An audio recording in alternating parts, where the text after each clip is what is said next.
So great to see all of you as we're celebrating this wonderful, joyous, and deep holiday. I have lots to share, lots to teach. We have some incredible liturgical music ahead, but we're going to start off the evening with the lighting of the Shabbat and holiday candles, and I'll share a little bit of poetry, and then we'll go into the service. So we're going to go over to camera 2 for the lighting of the candles.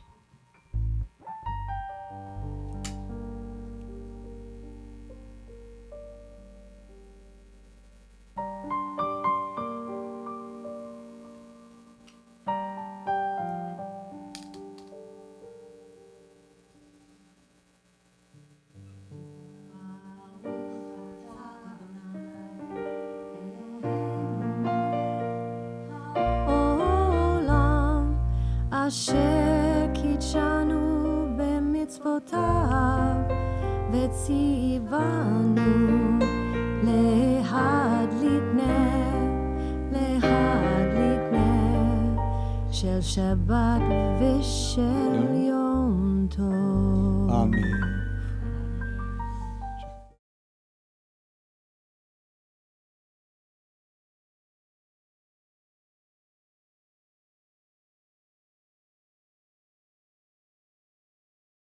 Baruch atah Adonai Eloheinu melech haolam Shehecheyanu v'kimanu v'higiyanu lazman hazeh. Amen. Well, if you're standing, you can be seated. In Israel, the tradition is to go to fabulous parties where they say Chag Sameach because it feels so festive.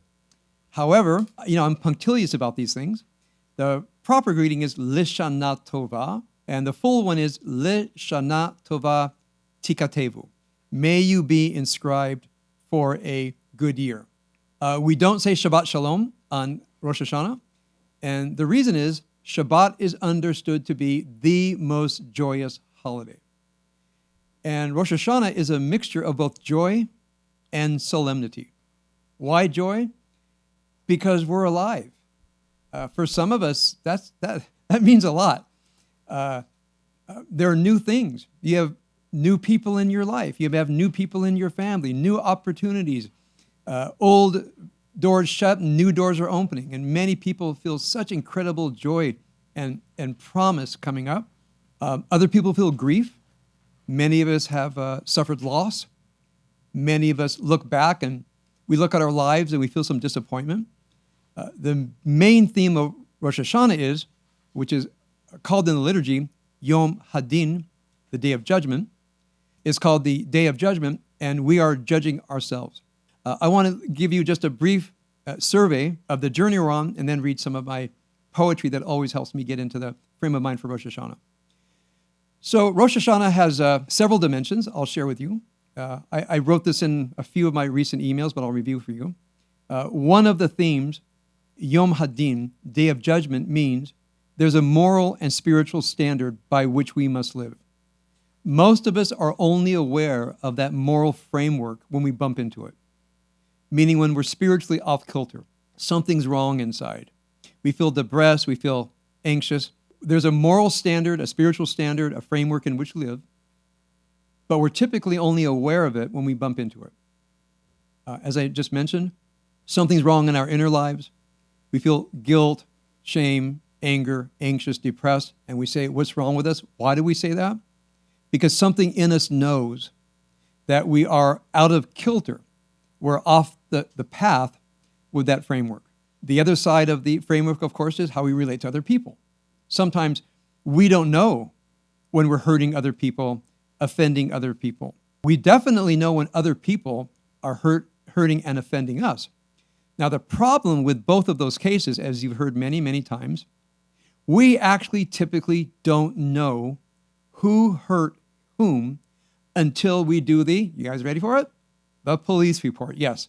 The basic chronology. I cannot tell you how many times in a counseling session people come with grievances because the moral standard has been broken, typically by that other person, and I slow everybody down. I say, can I just get the basic facts? No narrative, no music, no melodrama, just 5 bullet points. What exactly happened? And you know what I see?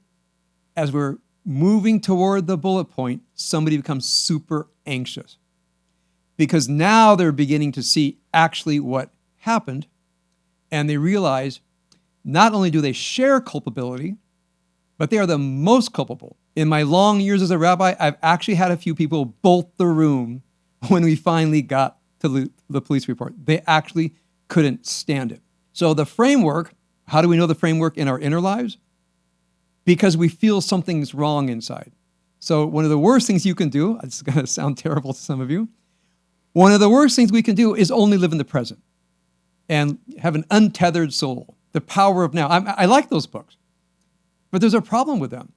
Because if I live in an untethered soul, I'm in this beautiful place of beauty and grace, and it's all good. And if I live in the power of now, just be present right now. But what do you do if you're feeling guilt, shame, anger, loss, grief? People say, just disconnect from it. Just connect to the higher realm. And my response is, that actually doesn't do anything to heal you. It's a bit of an analgesic. It'll make you feel good for a while, but as soon as you come down back to the tethered soul, as soon as you are not in the power of now, but the power of the present, and especially being present to your inner life, what do you do then? So there's many different spiritual paths here, but one thing that mostly informs my spiritual path is connecting to that higher reality. For me, is about 1/10 of my contemplative work. Most of my contemplative work is straightening out my inner life with my higher self so that I can live. It's a phrase I've used in counseling that I'm sharing with you, in love and grace.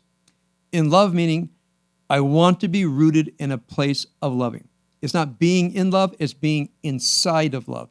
It's a choice. It's difficult. As I've explained this to people, people say, that sounds really hard. I've been trying to do that my whole life, and I'm not successful. I said, well, let's actually work on it because it's a skill. It requires tremendous will. And you can feel when there's something going on inside. You're not loving yourself. You're not forgiving yourself. You're not loving other people. You're not moving as close to forgiveness as possible. And if you just say to yourself, I want to live inside of love as much as possible. That's one of our goals. Recently, I added the term grace to this. I mean, it's definitely part of the Jewish liturgy. Chen v'chesed v'rachamim. Chen means grace. Chesed means loving kindness. Rachamim means both compassion and love.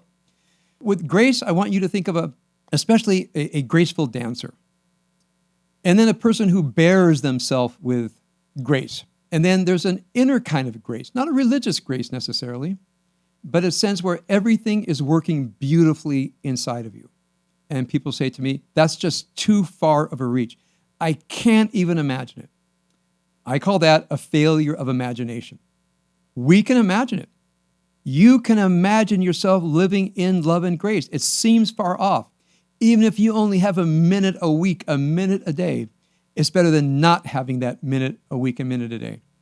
So a very big part of Rosh Hashanah is the spiritual framework. We need to live in a spiritual and moral framework. And this day is a day devoted to examining that moral and spiritual framework, being as specific about it as you can, because this is the day. You know, I think about these things in my contemplative practice. To tell you the truth, I don't think about it as seriously as I do when we're coming on Rosh Hashanah. My contemplative practice during Rosh Hashanah is unique in that I'm really taking seriously, it's the day of judgment. This is the day when I have to be aware, am I out of compliance with the moral and spiritual framework? If you don't do it any other day of the year, if you don't face yourself any other day of the year, do it today. It's a life-changing moment. You don't always have to be in this space. There's plenty of time for spontaneity and joy and being present to the moment. Now we want to be present to the pain in our souls or the pain you've caused other people, which is the second theme of Rosh Hashanah. As much as we can, as much as is psychologically, morally, and spiritually authentic, we try to reconcile with other people. sometimes only within, sometimes with others. It's a treacherous process. One reason I've said I don't like the idea that we're aiming toward forgiveness, I'm not actually sure if we should forgive people.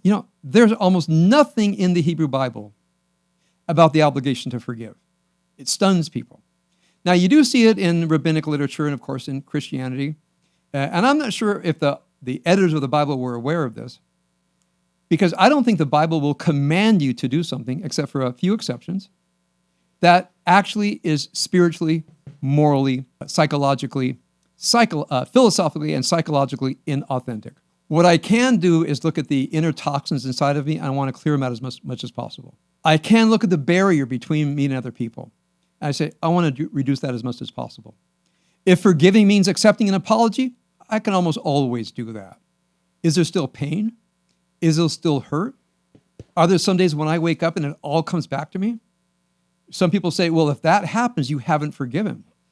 I said, well, I accepted their apology and, we're kind of back to normal, but I don't know if I'm ever going to get over this heartbreak.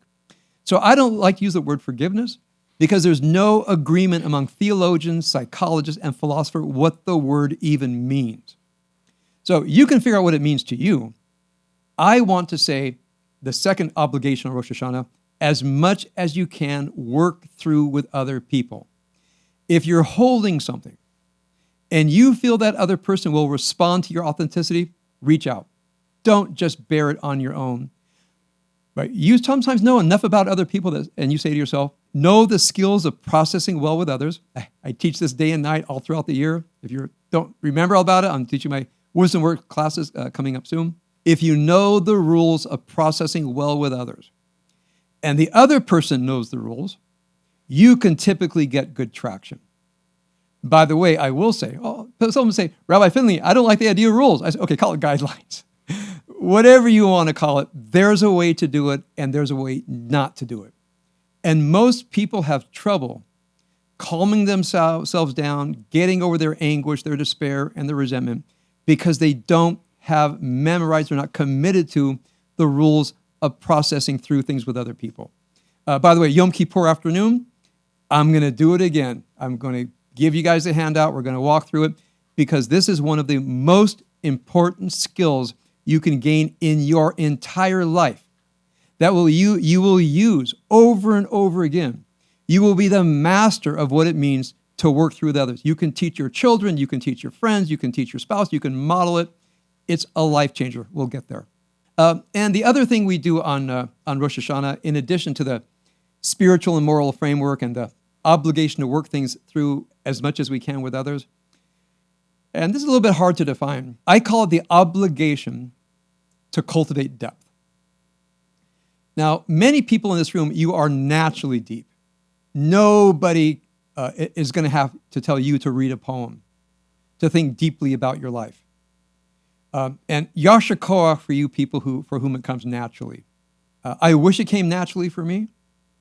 Sometimes I get so busy, I'm so hard at work, sometimes I actually forget to reconnect with my soul. I realize I didn't do my contemplative practice today. So the third thing I want to suggest to all of you, develop a practice of depth. Make a few minutes every day. I love reading Psalms, I love reading Proverbs, and I love reading poetry. I'm going to read a little bit to you now. I just want to say again how fortunate we are that one of the unexpected consequences of COVID was our, devoting so much time to our Friday night and Saturday morning abbreviated liturgy and teachings. The poems will actually add to the depth of your life. We used to do a lot of liturgy between the candles and the Barekhu. I'd like to read a little bit of poetry. And here's one of the recent poems that we studied together a few Friday nights ago. It's called Blessing the Body. It's fabulous because the blessing becomes, in a sense, the other looking at you. We don't recite the blessing, we encounter a blessing. This blessing takes one look at you, and all it can say is holy. Holy hands, holy face, holy feet, holy everything in between, holy even in pain, holy even when weary, in brokenness, holy, in shame, holy still, holy in delight, holy in distress, holy when being born, holy when we lay it down at the hour of our death. So, friend, open your eyes, holy eyes. For one moment, see what this blessing sees, this blessing that knows how you have been formed and knit together and in wonder and in love.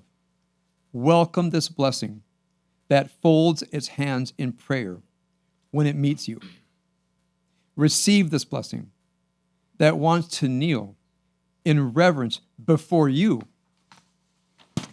You who are temple, sanctuary, home for God in this world. This is by Jan Richardson. You look her up. She's on a few different websites. Just an amazing poem. When we studied that, my whole definition of blessing went through a transformation. I will never think about blessing again the same way. I'd like to honor. I think we can still call Leonard Cohen our priest poet in residence. Leonard was a very active, supportive, and generous member of Orator from 2006 until his death in 2016. He gave me this book in November 2006, so it's not long after we met. This is the inscription I have here. So this is by Leonard Cohen. Number 19 of the Book of Mercy. You let me sing, you who lifted me up. You gave me, my soul, a beam to travel on. You folded your distance back into my heart. You drew the tears back to my eyes. You hid me in the mountain of your word. You gave the injury a tongue to heal itself. You covered my head with my teacher's care. You bound my arm with my grandfather's strength. O beloved speaking, O comfort whispering in the terror, unspeakable explanation of the smoke and cruelty. Undo the self-conspiracy. Let me dare the boldness of joy. Fabulous poem, Leonard Cohen, Book of Mercy. If you allow me, I always do a Rilke poem. If you want to cultivate depth, read Rilke's Book of Hours. It's one of my favorite books. It's almost a high holiday liturgy for me. They're all fabulous. I just want to share one with you. Hold on a second. I dog-eared it, but I realized all the pages are dog-eared. Okay, just give me a second here. Here we go. This is a book of. This is divided into several. Book of Hours means in the monastery there are certain hours in which certain liturgies are recited. So this is the Book of a Monastic Life, 1:7. Anita Barrows and Joanna Macy translation of Rilke. If only for once it were still. If the not quite right and the why this could be muted, and the neighbor's laughter and the static my senses make, if all of this didn't keep me from coming awake, then in one vast thousandfold thought, I could drink you up to where I could think you up to where the thinking ends. I could possess you, even for the brevity of a smile, to offer you to all that lives in gladness. I could possess you, even for the brevity of a smile, to offer you to all that lives in gladness. So, Rilke's Book of Hours. I really thought about sharing this last poem for now. This is my liturgical introduction to the Rosh Hashanah service. I'm just going to read a little bit of it. I want to give you some background. This is the selected prayer of Rilke, edited by and translated by Stephen Mitchell. This is called the poem in the Duino Elegies. I don't even know what that means exactly. And this is the first elegy. How did I come across this poem? Well, I've studied this book for years. I had a counseling client once, a young woman who was authentically a poet and suffering from terrible writer's block, completely stuck in her life. She attended one of my wisdom work classes where I talked about virtue, rationality, wisdom, depth. I gave the depth class. She attended it and said, could I speak with you privately? I said, okay, we set something up. She said, there's nothing left in me. I was a poet. It's the first time I've heard this. She said, my life tastes like dirt. I don't know what to do. And so my assumption is there are monsters in the soul attacking her. This is one of the ways that, along with Jung, I understand the stress in the inner life because the shadow is attacking us. And I've never actually studied this poem with anybody, but I want to just read a few lines to you. Who, if I cried out, would hear me among the angels' hierarchies? And even if one of them pressed me suddenly against his heart, I would be consumed in that overwhelming existence. For beauty is nothing but the beginning of terror, which we are still just able to endure. And we are so awed because it serenely disdains to annihilate us. Every angel is terrified. It goes on and on and on. I got to tell you, if you love poetry and you're looking for depth, dare to read the Duino elegies. Your heart will not remain the same. So for me, the third theme of Rosh Hashanah, the obvious one, the moral and spiritual framework, the difficult one of working through with others, either apologizing or accepting apologies as much as you can to work through. The third one is hard, is living a life of depth. For us, we love cinema, we love great television, we love great books, we love poetry, but make sure whatever you're doing, you're saying to yourself, even television that we love, me, Rav and I talk and we say, why did it speak to us so much? Why do we have to watch this show? What do we love about these characters? What do we hate about these characters? What do we love and hate about a character? Meaning, how is it speaking to our souls? By the way, when I used to teach at a drug and rehab center, one thing I would recommend to the clients as people would flow through, I would have them bring up a movie, why they loved it, and we would do a depth analysis of movies. They had never done this in their lives. They had never talked about depth in their lives with other people, and we got to some deep and transformative places. I want to share you something that was very deep for me. One thing that people in 12-step programs almost always say, they have a God-sized hole in their heart. And the drinking and drugs is trying to fill up that God-sized hole. And I think about these kids who grew up just in homes that did not respect their depth, did not respect their souls, demanded everything of them, but guiding them toward a life of depth. And these kids go out into the world, they feel strangers, they don't know what to do, they don't know what they're feeling, no one can explain it to them. They have a God-sized hole in their hearts, and they try to fill it up with alcohol and drugs. So I'm recommending to all of us here, as much as you can without being bossy about it, guide people to live lives of depth, especially children and teenagers. Because you don't know when the one you're talking to is the one with a God-sized hole in their hearts.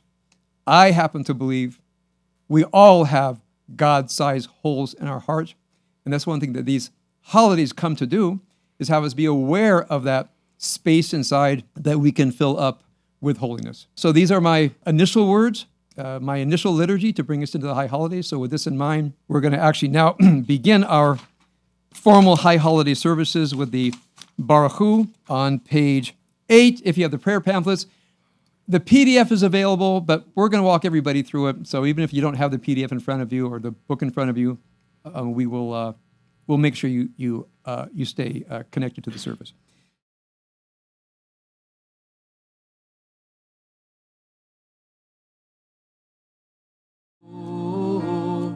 Et Adonai HaMevorach Baruch Adonai HaMevorach Leolam Va'ed Baruch Adonai HaMevorach Leolam Va'ed. So the call to worship opens a section of the service that's called the Shema and its escort of blessings. The escort is prayer for creation, a prayer for revelation, then the Shema, and the prayer for redemption. So when we try to think about the divine, we try to think about how the divine appears in our lives. These are the classic ways that we can organize experience of the divine. Those of you who are with me, I did some I study these concepts carefully, more carefully than I ever have when we were in Israel this summer. I discovered things I had never, ever learned or encountered. These ideas are much more complex than I imagined, and I'd like to share a little bit of that with you. Not tonight. Tonight, I'll read the prayer for creation. We'll daven a bit of it. The prayer for revelation, God's revealing God's will and word in love, the Shema, and then the recitation of the redemption at the Sea of Reeds. You are the source of blessing, Adonai our God, the sovereign of the universe, whose word brings on the dusk of evening. Your wisdom opens the gates of dawn. Your understanding regulates time and seasons. The stars above follow their appointed rounds in response to your divine will. You create day and night. You alternate darkness and light. You remove the day and bring on the night. You separate one from the other. We call you Adonai of heavenly myriads. You are our living God. May you rule over us as you rule over nature. You are the source of blessing, Adonai, who brings on the evening dusk.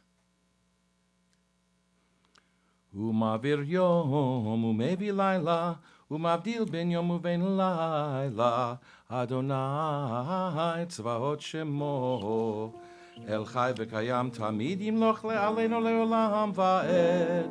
Baruch atah Adonai hamariv aravim. And over on page 9, we have the blessing for honoring God's revelation, the laws of life to us in love. I'll read the English, and then we'll daven the Hebrew.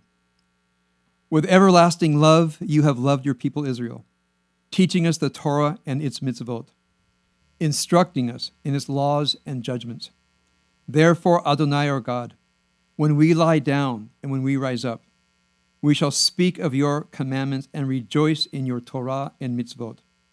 For they are our life and the length of our days. On them we will meditate day and night. May your love never depart from us. You are the source of blessing, Adonai, who loves your people Israel. And now we'll daven the Ahavat Olam.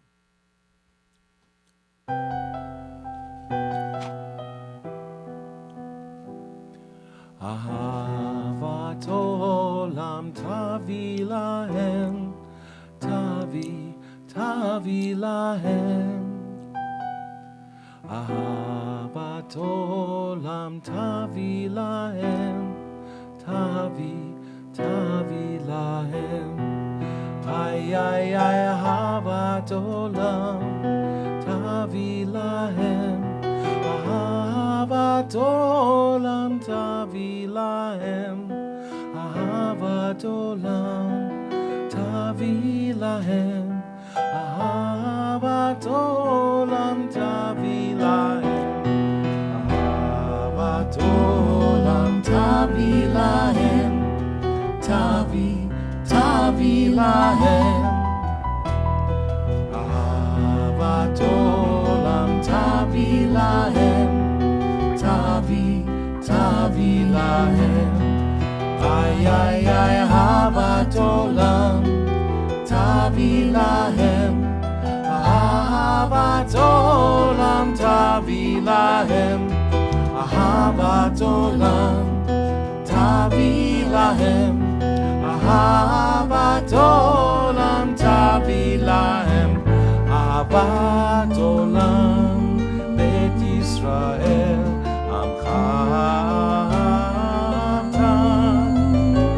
Torah u'mitzvot Chukim u'mishpatim Otanu lemadeta Al ken Adonai Eloheinu Yeshofeinu u'vekubeinu Nasiach bechukei